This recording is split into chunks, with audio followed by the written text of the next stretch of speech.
Overwatch is dead. That's something you probably heard many times in the last 3 years or so. Overwatch lore went through many trials and tribulations along the way. You could also say that it has seen better days. But is it dead? Probably not. It's just made for a catchy title. And since you are here, that means you fell for it, so that's on you. Anyway, in this video we will answer what made Overwatch lore special in the first place, what happened along the way that caused its decline, and if there's still hope for its future.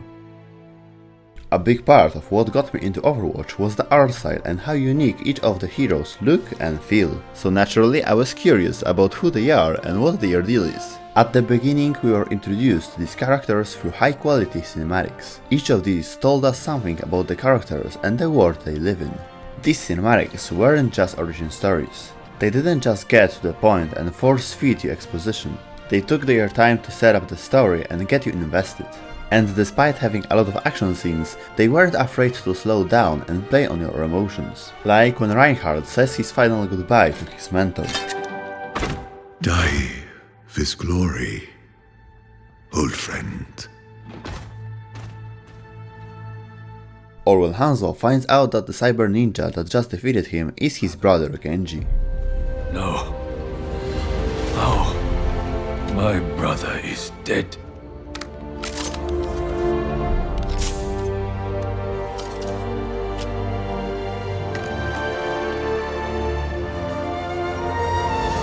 Genji.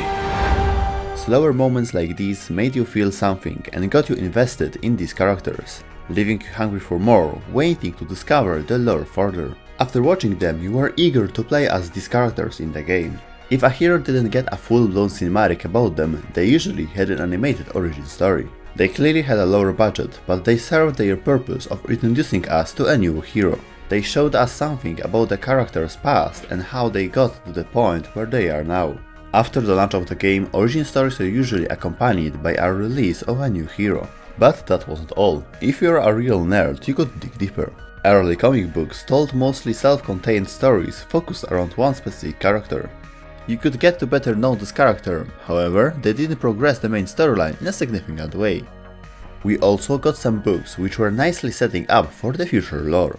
Did you know that the Flashpoint map Survassa was featured 3 years before its release in the Stone by Stone short story about Symmetra and Zenyatta? Pretty cool, huh? At the first glance, it can be hard to follow what is going on in Overwatch lore. So many contrasting characters fighting each other. Also, the fact that the PvP gameplay doesn't make sense story-wise, well, it doesn't help.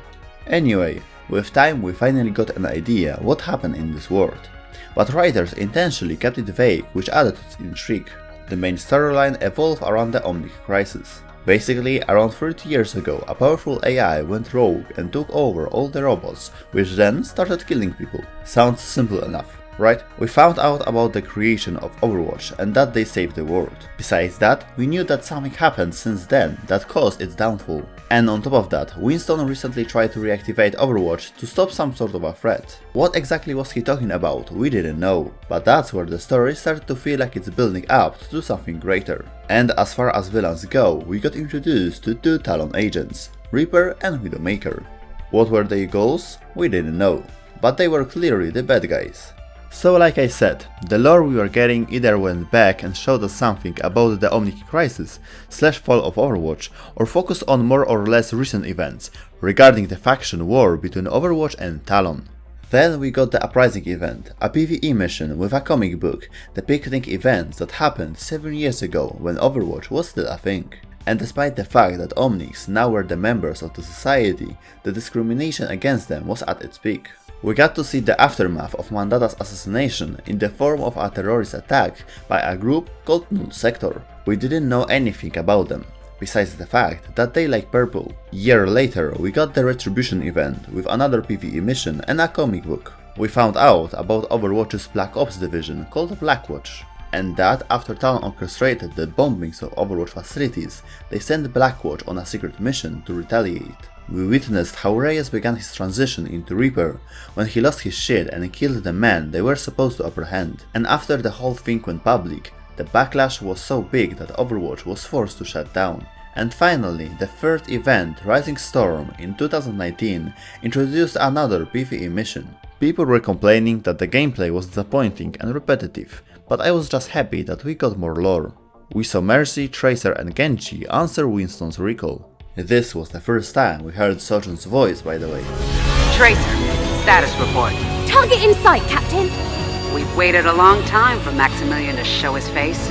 It's now or never. And together they were chasing a Talon board member, Maximilian, with him being their only lead on a Talon at the time. And at the very end of the cutscene we saw Doomfist conspiring with Ramatra. At the time we had no idea who he was, but certainly managed to build up the hype for what's to come next. You have my attention. I really enjoyed the lore we got up to this point, and the recent focus shift to Maximilian and Talon was great. After that, I would say that's the point where the progression of the story stagnated a little bit. Instead of pushing the story forward, Blizzard focused on connecting all the existing storylines together, building up to something epic. Series of comic books showed how Cassidy traveled around the world to recruit new Overwatch agents. In 2019, Blizzard also revealed their ambitious PvE mode, where the enemy we would be fighting against was the Null Sector. We also got the cinematic Zero Hour, which is one of my favorites to this day. Overwatch 2 came out at the end of 2022, with one of the most disappointing launches in recent gaming. Then we had to wait for the PvE to actually come out. It was delayed and everyone feared the worst. And unfortunately the worst came to be, when Blizzard officially cancelled the PvE altogether. To add salt to the injury, they also laid off the narrative director, and things were not looking great. We got scraps of what they had planned for us in the form of the invasion event. 3 co-op missions with cutscenes showing reactivated Overwatch fighting against Null Sector, with a questionable $15 price tag I might add. Each mission introduced some new and old characters into the ranks of Overwatch. The mastermind behind the Null Sector invasion, Ramatra, was also added as a playable character. This also seemed like a case of breaking the emergency glass just to put out some new content. It seems as if Ramatra was supposed to be something bigger, kinda like a Far Cry villain stalking you throughout the campaign to later have a final boss fight at the end. They even gave him a propaganda speech in the Toronto mission, for fuck's sake. My fellow Omnics, do not be afraid. This is not war. This is liberation.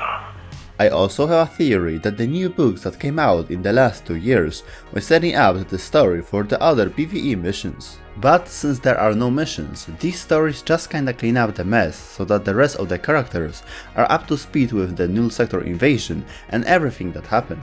Also notice that they purposely focus these stories on characters that were not in Overwatch fighting against the invasion. But I gotta admit that these books connected nicely with the already established lore. For example, Anna and Jack found the list of the ex-Overwatch agents that was stolen from Watchpoint Gibraltar all the way back in the Recall cinematic. Talon has been killing these agents ever since, and Anna made it her mission to protect these people. However, the 2 subplots that effectively went nowhere because of the PvE cancellation were the abduction of Omnics by Null Sector and these weird headcrab helmets.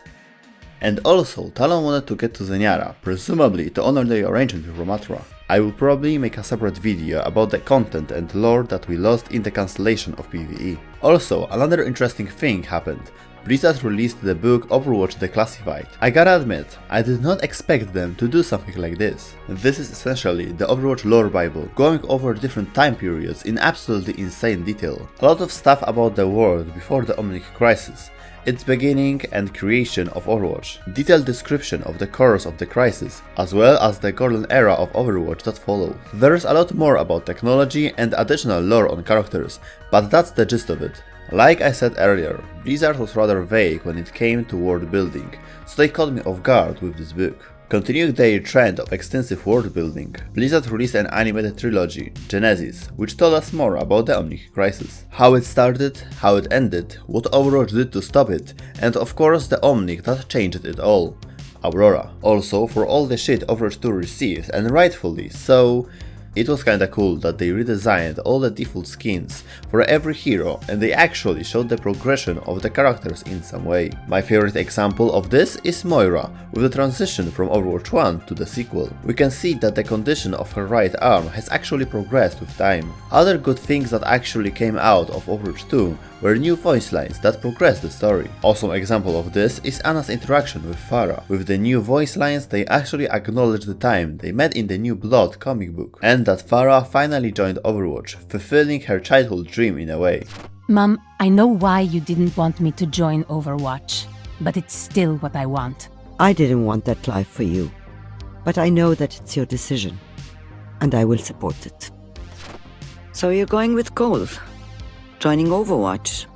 Isn't that what you want? What I want never should have mattered to begin with.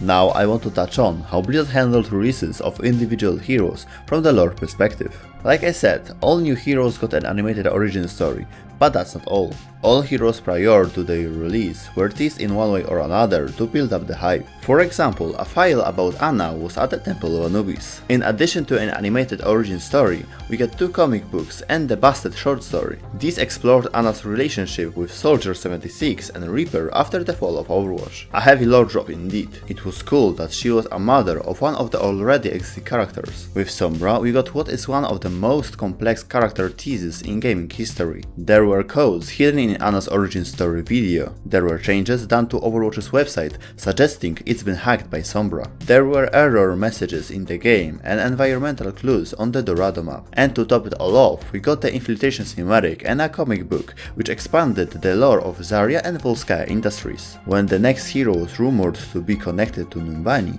people thought it would be the owner of this badass gauntlet, but it turned out to be a fucking horse. So some people were a little disappointed. Orisa was nicely tied into the lore, and even ended up getting 2 books about her, so I'm not complaining. Doomfist was a big deal back in the day, since his gauntlet was featured all the way back in the first Overwatch cinematic in 2014. He was teased through environmental storytelling. Security bots on the Numbani airport were destroyed and the gauntlet was missing from the payload. His origin story, along with the Masquerade comic book, gave us a sneak peek into what's going on inside the evil Talon organization. Doom.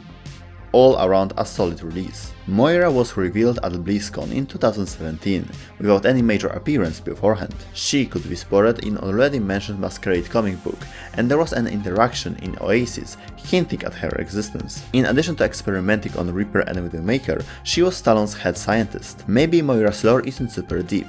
However, the roots that connect her to other characters and factions run very deep indeed. Brigitte existed in Overwatch lore before her release. Most notably, she appeared in the Honor and Glory cinematic about Reinhardt. She is a daughter of Torbjorn and fights alongside Reinhardt, but other than that, she doesn't bring much to the table if you ask me. Wrecking Ball was teased using environmental clues on the Horizon Lunar Colony map. Some people thought that he was going to be a chimpanzee, by the way. Hammond's lore also taught us more about Winston's past and Lijiang Interstellar's operation on the moon. Hamster himself maybe isn't very interesting, however I find the moon lore very intriguing. Ashe was first revealed at BlizzCon 2018, along with the Reunion thematic. She doesn't influence the main storyline in a significant way. However, she greatly expanded Cassidy's lore and the Deadlock gang. As far as I know, there were no additional teasers in the game prior to her release, so that's a shame. After the Reunion cinematic, Overwatch players were expecting Echo to be the next hero. Instead, we got Baptiste. His release came with a short story and an origin story. As an ex-Talon trooper, he is nicely connected to the lore. However, you can observe Blizzard's decline in effort was prominent when it came to hero releases by this point. Next up was Sigma. His release was also lackluster. He's got an origin story and was later briefly mentioned in the Code of Violence short story. Other than that, he didn't appear anywhere, which is a real shame. Sigma as a character is very interesting, and he is insanely powerful when compared to other characters in the Overwatch lore, so they had to nerf him in some way, by making him a little bit crazy. And the last hero added to the game before the transition to Overwatch 2 Echo, players anticipated her arrival for a year and a half at this point, so the hype just kinda built itself up without much effort from Blizzard. And at least Echo's lore is interesting and deeply connected to the main storyline. The 0-hour cinematic was the beginning of the Overwatch 2 hype train, which was released all the way in October 2022, so the game experienced a content drought while developers were supposed to focus their effort on the sequel. But we know how that turned out. So that's basically all the lore and characters from Overwatch 1. Overall, I would say that the narrative team handled hero releases pretty well. However, after 2018 we can spot a decline in effort when it comes to teasing new heroes in a creative way. At first, Overwatch 2 wasn't so different. With the launch of the sequel, we got Junker Queen and Kiriko. Both of them got their own cinematics and animated origin stories. Later on, they were also featured in books. Sojun has existed in Overwatch lore since the beginning basically, and her past told us more about the Overwatch organization. Junker Queen's reveal was especially exciting since we heard her voice all the way back in 2017 with the release of Junkertown and the planned cinematic. Kiriko is a young character, so she doesn't have a crazy long backstory, but her lore added more context to the Shimada-Hashimoto clan feud in Japan. Sometime after this, Blizzard also revealed the official age for all the characters. This was problematic, since she is 21 and Genji is in his late 30s, and yet they somehow grew up together. Just a careless oversight. And that's the point where hero releases got worse in my opinion. There were no new high-quality cinematics after that, and apparently they also fumbled a deal with Netflix around that time, so we also lost an Overwatch series. Next hero added to the game was Ramatra. Like I said, it just felt like they had to break the emergency glass just to put some new content out there. With how underwhelming the lore of Null Sector turned out to be, at least Ramatra was in some way connected to this world. With Lifeweaver, the downward spiral trend continued. Sure, he has a history with Symmetra, and the Rebuilding Ruins short story expanded their lore. But other than that, it was pretty underwhelming. No teasers, no nothing. Maybe his lore will get more interesting once the Arcology map is released later this year. The whole subplot with the collective shows some promise, I gotta say. We will wait and see where it goes. Next hero, Illari. Well, it doesn't get worse than this unfortunately. She has her own origin story and a map that is a reference to her background as an indie warrior. She is literally a vessel for the power of the sun. She can fucking explode like Soldier Boy from The Boys. This is awesome, and yet it doesn't go anywhere.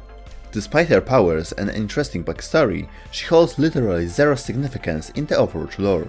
If they are not going to make a cinematic about her, at least give us a book or something. Mauga was way better in this regard, since he has been teased almost 5 years prior. He had history with Baptiste and worked with Talon. He was featured in a book and a cartoon-like animation. I mean, his lore isn't super detailed, but at least he's in some way connected to other characters to maintain his relevance.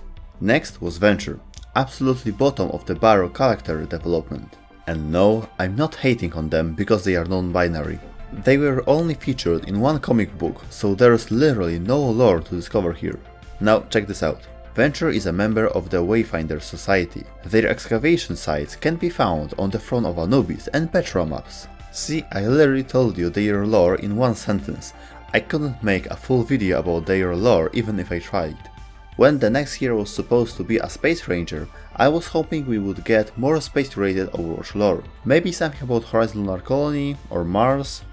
With Juno's release, Blizzard also adapted a new animation style into their origin stories. This cinematic was also a little underwhelming. It explores the same tropes that were in the Rise and Shine. Believing in yourself to overcome overwhelming odds in a survival situation. Not original, sorry. Her connection to Mei and Lichek Interstellar are a welcome addition, but there is not much more to discover here. However, the way that Blizzard teased her was kinda cool. I give them that. More environmental storytelling is always good in my book. Her escape pod could be seen above Dorado, and when she was released, it was actually landed on the ground. Later they transported it to Watchpoint Gibraltar, and now there's a memorial on the landing site. Hazard is just awful, and you can't change my mind. Just like Juno before him, he received a cel-shaded animated origin story and a comic book. A teaser in the form of a mess in Moira's lab was kinda cool, but this story doesn't go anywhere. His shallow lore makes him extremely forgettable, a wasted potential if you ask me. The newest hero, Freya, is showing some promise and actually gives me hope for the future of this game and its lore. Her trailer on YouTube was different from the ones we got for Juno and Hazard. This felt to me more like the old Overwatch 1 cinematics. Sure, it had a lower budget, hence the different art style. But what I'm getting at, it didn't just try to get you from point A to point B or force feed you exposition. It's not just origin story, but it rather decided to once again build towards something greater in the Overwatch lore. Freya worked with Overwatch, witnessed its downfall, and Omnic Crisis influenced her childhood. Now she is a bounty hunter and she is dealing with Talon. And at the end, there's even a reference to an Overwatch agent Emre, whose first appearance was in Ana's origin story in 2016. The sheer amount of connections and references made here makes Freya's lore interesting. This is exactly what was missing in the previous characters: depth and character development. I think you can relate when I say that these little references that connect everything together are what makes discovering fictional stories and worlds so satisfying. Being able to connect the dots yourself and piece together events that cause other events and so on. So, what should Blizzard do to successfully revive Overwatch lore? The unfinished cutscenes and lore that we lost with the PvE cancellation should be explored, preferably in a series of animations like they did with Genesis. Or make a full-blown Netflix show. The fact that they still didn't make one is fucking ridiculous, to be honest. At this point, it kinda looks like Blizzard trying to sweep the Null Sector storyline under the rug. If they really decided to go this route, it might not be the end of the world. But instead, they should give us something else. With Freya, that's what they seem to be doing. Once again, focusing on the Overwatch Talon faction war. So I'm cautiously optimistic. Maps in Overwatch 1 for the most part were nicely connected to the lore and events that occurred on them in cinematics or a book. Overwatch 2 in this regard holds up, I think. However, it's still a mixed bag. So just as before, we had maps with next to zero lore significance, like Ilios. Similarly now, we have Midtown or Colosseo. I also think they should continue adding cosmetic changes to the maps. And I'm not talking about changing the time of the day. Teasing new heroes through environmental storytelling like they did with Doomfist or Juno. Hide some easter eggs to get community engaged again and talk about something else than balance changes and skins. Also make an active effort to connect new characters to existing lore. I'm talking about Hazard, Venture and Dillari here. They need some additional lore and they need it bad.